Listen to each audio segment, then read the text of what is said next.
suis la plus créative de l'équipe. T'as de la chance de m'avoir. Une fois de plus, je vous ai sauvé. Et j'espère que cette fois, tu ne l'oublieras pas. T'as entendu? Non. Contrairement à certaines personnes, je n'ai pas l'habitude d'écouter les conversations des autres. Ah, mais j'oubliais, tu es une femme parfaite, c'est vrai. Tu me racontes ce qui s'est passé? Oui, mon plan a fonctionné à la perfection. C'était évident. Je savais que si Alfredo voyait Ray avec une femme aux cheveux courts, il allait croire que c'était Victoria et verrait qu'elle n'avait rien à voir avec toi. C'était brillant, n'est-ce pas? L'important, c'est que ni mon père ni les Valente ne soupçonnent Ray. Tout ça, c'est grâce à moi. Si jamais tu voulais me donner plus d'argent, je n'y vois aucun problème. Je ne me vexerai pas. On va en parler, oui, chaque chose en son temps. Quand? Parce que les jours passent, Sharon, et que je suis toujours autant dans le rouge financièrement. Oui, mais en ce moment, je n'ai pas le temps de penser à ces détails. Je dois me concentrer pour trouver une autre stratégie. Victoria Sureda ne me sert plus à rien. Tu me fais toujours passer après. J'en ai assez, Sharon. J'ai besoin de mon argent. Oui, surtout qu'on ne sait pas ce qui peut se passer. De quoi est-ce que tu parles?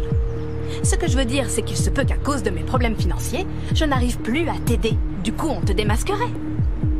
Est-ce que tu me menaces? Non, pas du tout. Simplement, tu vas devoir me payer. Et le plus tôt possible.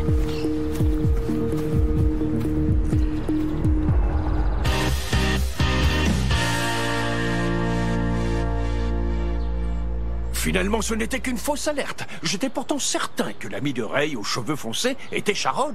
Mais je me suis trompé, c'était une autre femme. Attendez, Alfredo, comment pouvez-vous en être si sûr? Eh bien, parce que je la suivais dans la rue quand j'ai vu Ray retrouver la fameuse Victoria. Pourquoi les avez-vous suivis, en fin de compte? Parce que c'était la seule manière de connaître la vérité. Oui, je peux comprendre, mais sachez que ça ne se fait pas. Enfin bon, au moins maintenant, on peut être certain que Ray n'est pas le complice de Sharon. Oui, ça c'est bien. Ça me faisait peur d'imaginer qu'il pouvait y avoir une taupe dans la maison. Oui, moi aussi je suis soulagé. Je ne me suis jamais senti aussi heureux de me tromper sur quelque chose. Et puis j'apprécie beaucoup Ray, vous savez. Nous aussi, on l'apprécie, d'une certaine manière. Il a réussi à gagner notre confiance. Excusez-moi de vous interrompre si vous parliez de quelque chose d'important. Je peux revenir plus tard. Non, une minute, Ray. On aimerait vous dire quelque chose. On a aperçu Sharon. Comment avez-vous pu la voir? C'est la vérité. Elle est revenue et il n'y a pas que ça. Elle a aussi été dire à la police que nos intentions étaient de nous enfuir du pays. C'est elle qui nous a dénoncés. Pourtant, je pensais que c'était une voisine qui avait passé cet appel. Je me suis trompé. Non, non, non, c'était elle. Seulement, elle a changé d'identité et aussi d'apparence. Maintenant, elle s'appelle Victoria Sureda. J'arrive pas à le croire. Je savais que cette femme était malade. Pardonnez-moi, je sais que c'est votre fille, Alfredo, mais là, elle a dépassé les bornes. Oui, on n'y croyait pas, nous non plus. Ça a été une surprise. Ce qu'on doit retenir en tout cas, c'est qu'il faut être vraiment très vigilants, tous les quatre. Oui, évidemment, vous pouvez compter sur moi. Je vais empêcher cette femme d'approcher de cette maison ou de l'un d'entre vous, ne vous en faites pas.